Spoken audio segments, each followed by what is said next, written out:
नमस्कार दोस्तों, मैं कमलेश एक बार फिर आपका डेली करंट अफेयर के वीडियो में स्वागत करता हूं। तो चलिए शुरू करते हैं फिर आज के बेस्ट करंट अफेयर। इससे पहले अगर आपने चैनल को सब्सक्राइब नहीं किया है तो कर लें, ताकि जब भी कोई नई वीडियो आए तो उसकी नोटिफिकेशन आपको मिल सके।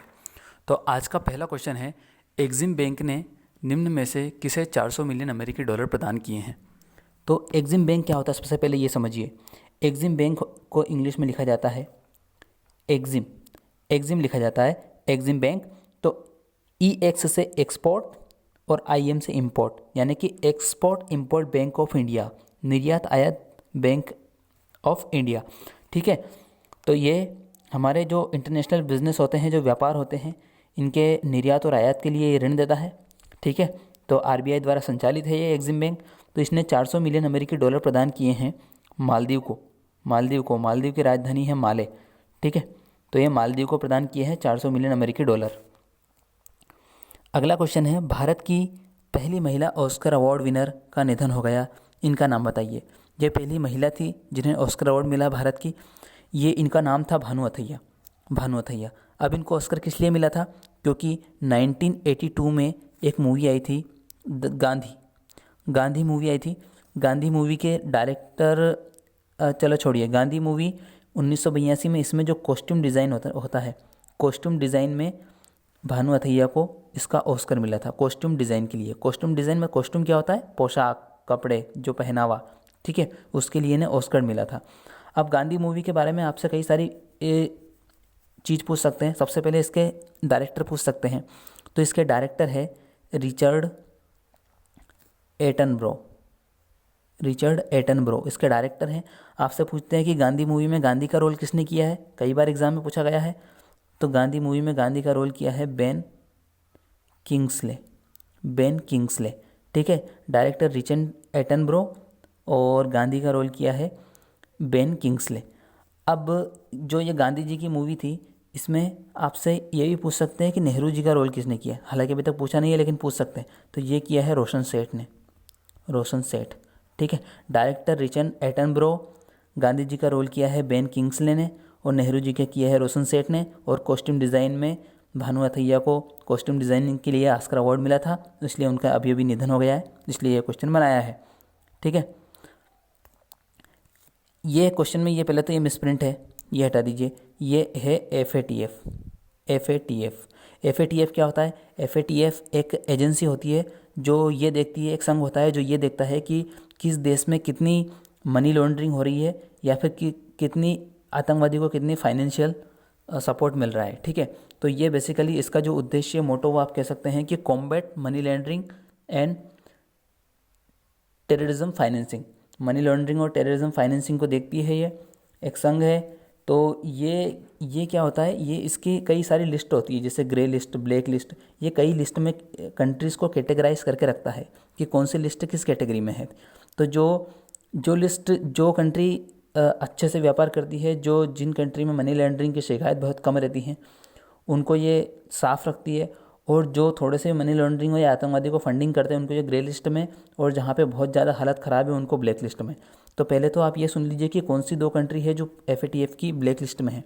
तो ब्लैक लिस्ट में है ईरान और नॉर्थ कोरिया को इन्होंने ब्लैक लिस्ट में डाल रखा है, क्योंकि आप ये जानते ही हैं कि आतंकवादिता में ये कितने अग्रसर हैं।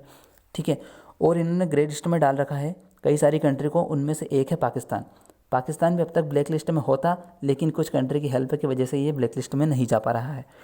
ठीक है, तो ग्रे लिस्ट का ही पार्ट होती हैं ये 2 लिस्ट, रेगुलर फॉलो लिस्ट और इन्हेंस्ड फॉलो लिस्ट।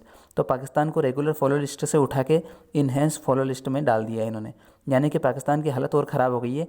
जो FATF ने जो मापदंड दिए थे इनको बोला था कि आप आतंकवादी फाइनेंशियल जो सपोर्ट है उसको कम कीजिए, जो आतंकवादियों को जो फाइनेंशियल सपोर्ट हो रहा है उसको कम कीजिए। तो ये उसको मापदंडों को पूरा करने में नाकाम रहे हैं, इसीलिए तो FATF ने इनको और मतलब चेतावनी दे दी है। तो उम्मीद है कि पाकिस्तान FATF की ब्लैक लिस्ट में डाला जाएगा। तो देखिए, FATF का फुल फॉर्म आपको पता होना चाहिए, फाइनेंशियल एक्शन टास्क फोर्स। ठीक है, और FATF का हेडक्वार्टर कहाँ है? पेरिस, फ्रांस में है। ठीक है, अब आप सोच रहे होंगे कि सर ब्लैक लिस्ट और ग्रे लिस्ट में अगर किसी कंट्री को डाल दिया जाता है तो उसका क्या असर होता है? देखिए, इसका असर ऐसे ही होता है कि जैसे कि आपकी पोस्ट कोई बड़ी जगह से बहुत छोटी पोस्ट आपको दे दी जाए। यानी कि आप यूँ समझ लीजिए कि एक होता है ए सेक्शन और बी सेक्शन सी सेक्शन होते हैं क्लास में हमारी। तो ए सेक्शन में वाले ब्रिलियंट बच्चे होते हैं जो अच्छे पढ़ने में होते हैं, और सी सेक्शन में थोड़े कम अच्छे पढ़ने वाले। तो आपको ए से सी में उठा के डाल दिया तो आपकी थोड़ी सी छवि खराब होगी। इसी तरह जो अंतर्राष्ट्रीय स्तर पर यहाँ पे कंट्री की छवि खराब होती है, और इससे इनको कई सारे समस्या का सामना करना पड़ता है। जैसे कि इकोनॉमिक सैंक्शन लग जाते हैं IMF, वर्ल्ड बैंक और ADB द्वारा, और जो ये बड़े बड़े संगठन हैं IMF, वर्ल्ड बैंक, ये इनको लोन प्रोवाइड नहीं करते ईजिली। ठीक है, तो इससे कई सारे एक कंट्री को कई सारे लॉस होते हैं। ठीक है, तो ईरान और नॉर्थ कोरिया इसके ब्लैक लिस्ट में है, बाकी कई सारी इसकी ग्रे लिस्ट में है। ठीक है, चलते हैं अगले क्वेश्चन पे। WEF वर्ल्ड इकोनॉमिक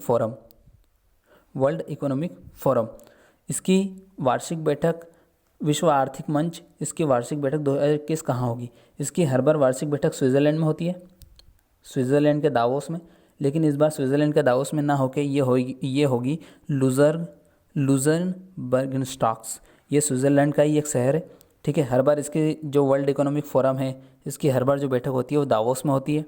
ठीक है, तो इस बार ये होगी लुज़र्नबर्गस्टॉक्स। ये WEF एक अवार्ड देता है, जिस अवार्ड का नाम है क्रिस्टल अवार्ड। ये क्रिस्टल अवार्ड देता है ह्यूमैनिटी में काम करने के लिए और कई सारे अच्छे काम करने के लिए देता है ये। तो क्रिस्टल अवार्ड जो 2019 का वो मिला था शाहरुख खान को, और 2020 का मिला है दीपिका पादुकोण को। ठीक है, बहुत बड़ा अवार्ड होता है। तो 2019 में शाहरुख खान को मिला था और 2020 में दीपिका पादुकोण को मिला था। WEF का हेडक्वार्टर कहाँ है? WEF का हेडक्वार्टर है WEF का हेडक्वार्टर, आई एम सॉरी, इसका हेडक्वार्टर मेरे अभी दिमाग से निकल रहा है कि इसका हेडक्वार्टर कहाँ है WEF का। लेकिन इसका जो महानिदेशक है वो आप याद रखिए, इसके महानिदेशक है क्लाउस श्वाब। ठीक है, क्लाउस श्वाब। इस बार 2021 में होगा। इसकी थीम क्या रहेगी? इसकी थीम रहेगी द ग्रेट रीसेट। रीसेट मतलब वही फिर से स्थापित करना, द ग्रेट रीसेट। ठीक है, चलते हैं अगले क्वेश्चन पे। रूस द्वारा निर्मित कोविड-19 की दूसरी वैक्सीन का क्या नाम है? अब ये रूस बोल रहा है कि हमने कोरोना वैक्सीन बना ली है, तो ये इसने घोषणा की है। तो इसने एक बार पहले अपनी पहली वैक्सीन की घोषणा की थी, अब अपनी दूसरी वैक्सीन की घोषणा की है। तो पहली जो वैक्सीन इन्होंने बना के तैयार की थी उसका नाम था स्पुतनिक वी, और अब जो दूसरी बनाई है इन्होंने इसका नाम है एपिवा कोरोना। ठीक है, पहली का स्पुतनिक वी, दूसरी का एपिवा कोरोना। ठीक है, स्पुतनिक नाम से आपको कुछ नाम सुना लग रहा है? जी हाँ, जो स्पुतनिक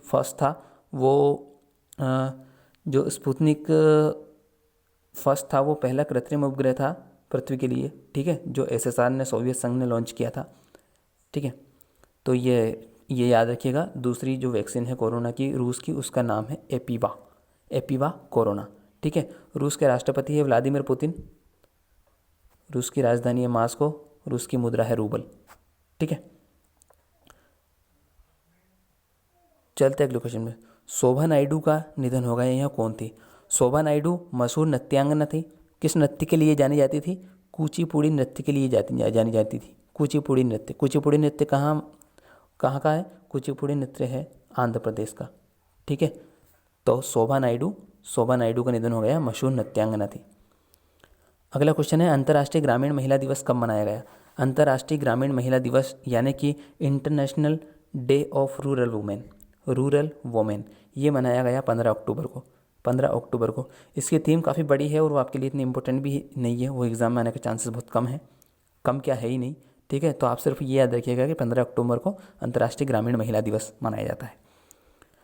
अगला क्वेश्चन है, Sujal drink for tap mission योजना किस राज्य ने शुरू की है?